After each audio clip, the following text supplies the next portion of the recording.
Welcome back my YouTube channel. Today আমি একটা নতুন ভিডিও নিয়ে আপনাদের সামনে হাজির হয়েছি। আই হোপ ভিডিওটা শুরু থেকে শেষ পর্যন্ত যদি আপনারা আমার সাথে থাকেন, আপনাদের এই ভিডিওটা ভালো লাগবে এবং অনেক পছন্দ হবে।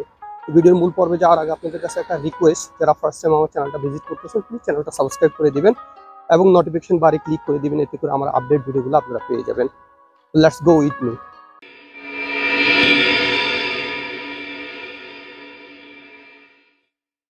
গাইজ, আমি এখন যে জায়গাটা আছি এটা হলো খুবই জনপ্রিয় এবং পরিচিত একটা জায়গা কাতারের ভিতরে। এটাকে বলা হয় নাজমার টয়োটা স্কোয়ার এরিয়া অথবা টয়োটা সিগন্যাল নামে পরিচিত।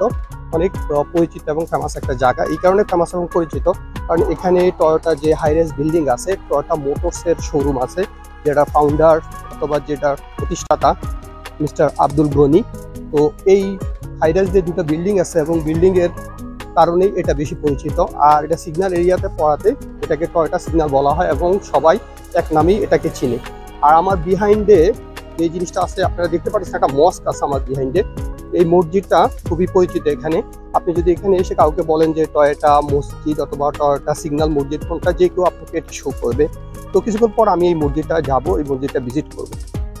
গাইজ, অ্যাকচুয়ালি যে জিনিসটা আমি সবসময় আমার ভালো লাগে সেটা হলো প্রার্থনা এরিয়া, যেগুলা আসলে আপনি যে উপাসনা অথবা প্রার্থনা এরিয়া, এটা আমি আসলে সবসময় বেশি পছন্দ করি, আমার ভালো লাগে সবসময়। আর এজ এ মুসলিম হিসেবে মসজিদ আমার খুবই পছন্দের একটা জায়গা।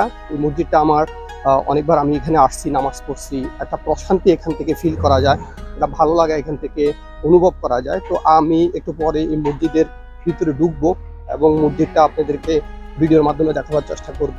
কাতারের প্রত্যেকটা জায়গা হলো এরকম সিস্টেমে যে আপনি কিছুক্ষণ পরপর যদি কোথাও যান, কিছুক্ষণ পর পরে আপনি মসজিদ পাবেন। অ্যাজ এ মুসলিম কান্ট্রি আসলে অ্যাকচুয়ালি মুসলমানদের যেই প্রার্থনা উপাসনাগুলো আছে, যেটাকে আমরা মসজিদ বলি, তো সেটা কিন্তু এখানে অ্যাভেলেবেল।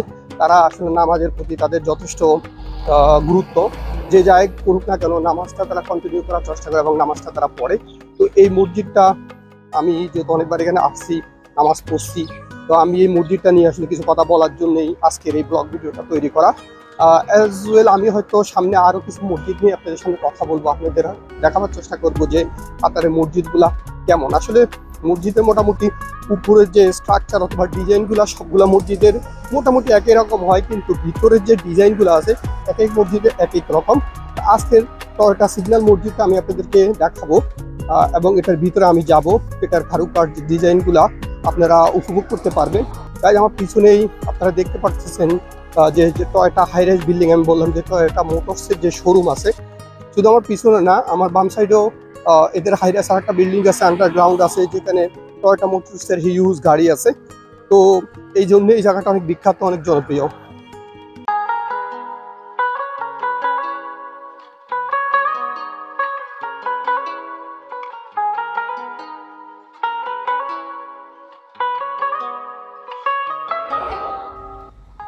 টয়োটা মসজিদের ভিতরের এবং বাইরের দুইটা দিককেই আমার বেশ ভালো লাগছে। বাইরের দিকটা যে সুউচ্চ মিম্বারটা আছে, যেখানে মাইক ফিট করা হয়েছে, আজান দিলে শোনা যায় অথবা একামত দিলে শোনা যায়, এবং এটা একটু পাশেই। এবং মসজিদটা মূল ভবনের উপরে হলো যে আমরা গম্বুজ বলি, যে গম্বুজটা আছে ওটা এখানে আছে, একদম এখানে একটা গম্বুজ দিয়ে তৈরি। আর হলো মসজিদটার চারিদিকটা নিট অ্যান্ড ক্লিন এবং আশেপাশে অনেক রকম গাছ লাগানো হয়েছে। ঐতিহ্যবাহী যে গাছগুলো সেগুলো খেজুর গাছ আছে, কিছু ফুলের গাছ লাগানো হয়েছে, আর কিছু ফলের গাছও আমি এখানে খুঁজে পাইছি। বেশ দেখতে বেশ সুন্দর এবং চমৎকার লাগে। আসলে পরিবেশটা এতটা স্নিগ্ধ, এতটা মনোরম, আপনি এখানে আসার পরে আপনি সেটা রিয়েলাইজ করবেন, বুঝতে পারবেন। আমি যখন এখানে যাই আমার কাছে আসলে যখনই খারাপ লাগে, এটা আমার বাসা থেকে বেশি একটা দূরে না, যার জন্য যখনই আমার একটু মনে অশান্তি ফিল করি আমি আসলে মসজিদটার কাছে চলে যাই, মসজিদটার ভিতরে গিয়ে বসি। ওখানে থাকে অনেক কোরআন শরীফ আছে, অনেক ইসলামিক বই আছে, যেগুলা পড়ার পরে আরও ভালো লাগে উঠে, যে আমার হতাশাগ্রস্ত যে ভিতরে কাজ করে অথবা অশান্তি ফিল করি, আল্লাহর রহমতে সেটা মুহূর্তেই কিন্তু ভ্যানিশ হয়ে যায়।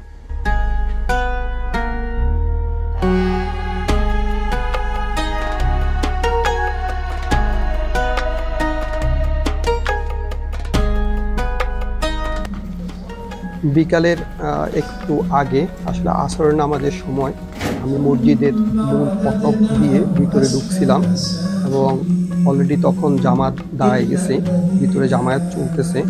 তো আমি এই যেই জামাত চলতেছে ওটাতে আমি শরিক হইলাম এবং কাতারে কাতারে কোনো মানুষ দাঁড়ায় আছে, সবাই এখানে আল্লাহর ইবাদত করার জন্য একদম চিত্তে এখানে দাঁড়ায় গেছে। মসজিদের যে ডিজাইনগুলা, নামাজের পর আমি কিছু ভিডিও এখান থেকে নিয়েছি, আমার বেশি ভালো লাগছে ঝাড়বাতিগুলো, এত বড় বড় ঝাড়বাতি এটার ভিতরে মানে ওরা ফিট করছে এবং এত সুন্দর লাগে যখন এগুলা লাইটিং, পর্যাপ্ত লাইটিং করা হয় অথবা এগুলো শুট অন করা হয়। এসি আছে এবং আমি যেই সাইড থেকে এখন ভিডিও করতেছি এটা সামনের এবং ডাইন সাইডের অংশটা আমি আপনাদেরকে দেখাচ্ছি। এটা হলো ছাদের অংশ। আর আমার পিছনেই আছে এখানে মহিলারা নামাজ পড়তে পারে। তাহলে পিছনে বলতে যেখান দিয়ে আমরা ঢুকছি ওটার উপরে দোতলায় মহিলাদের নামাজের ব্যবস্থা আছে। আর একটা কথা আপনারা একটু জেনে নিতে পারেন, সেটা হলো কাতারের অথবা মিডল ইস্টের প্রত্যেকটা দেশে যত মসজিদ আছে সকল মসজিদে মেয়েদের, মহিলাদের নামাজ পড়ার ব্যবস্থা আছে। তো আপনি যেই কোনো মানুষ মানে মহিলা, মেয়ে মানুষ যারা আসবে তারা কিন্তু নামাজ পড়তে পারবে এবং যথেষ্ট পর্দা সহকারে, কারণ ওনাদের যেই মূল মসজিদের দোতলা সবসময় ওনাদের জন্য ব্যবস্থা রাখছে, আর ভিতরে পুরুষরা নামাজ পড়ে নিচতলায়। এখন দেখেন আমি এই যে ডিজাইনটা, ভিতরে অনেক সুন্দর একটা ডিজাইন করা এই মসজিদটা। এইরকম একটা পরিবেশে আসলে মনটা অটোমেটিকলি আসলে ভালো হয়ে যায়। এবং আমি যে বললাম কারুকাজ, যে ডিজাইনগুলা, এদের ডিজাইনগুলো কিন্তু একটু ব্যতিক্রম। আপনি সবগুলো মসজিদ হয়তো দেখতে একই রকম লাগে, বাট ভিতরের যে ডিজাইন, ভিতরের যেই স্ট্রাকচার, এগুলো কিন্তু অনেক সুন্দর, এক একটা এক এক রকম, এক এক কোয়ালিটি। আর দেখেন এখানে তাকে তাকে কোরআন শরীফ রাখা হয়েছে। শুধু কোরআন শরীফ না, ইসলামিক অনেক বই রাখা হয়েছে। যেহেতু আমরা এখানে বাঙালি বেশি, ইন্ডিয়ান লোক, কেরালার লোক বেশি আছি, তো এই ক্ষেত্রে এরা কিছু বই আছে যেগুলো আরবি প্লাস আপনার বাংলাতে আছে, কিছু দেখা যাচ্ছে আরবি প্লাস কেরালাতে আছে, যে তামিল যে ভাষা আছে ওই ভাষায় ওরা এগুলো ট্রান্সলেট করা অনেক বই আছে। এবং এখানে আলমারি আছে, দুইটা আলমারিতে হিউজ কোরআন শরীফ আছে, ইসলামিক অনেক বই আছে। যার যেটা ভালো লাগে, যে যেটা পড়তে পারে সে এখান থেকে নিয়ে কিন্তু সুন্দর সে পড়তে পারে এবং ইসলাম সম্পর্কে, কোরআন সম্পর্কে আরও জ্ঞান এখান থেকে অর্জন করতে পারে। তো সুপ্রিয় দর্শক, আজকের মতো বিদায় নিচ্ছি। ভেরি সুন নতুন ভিডিও নিয়ে আপনাদের সামনে হাজির হব। আশা রাখি আজকের ভিডিওটা আপনাদের ভালো লেগেছে। ভালো লাগলে প্লিজ কমেন্ট করবেন, শেয়ার করবেন।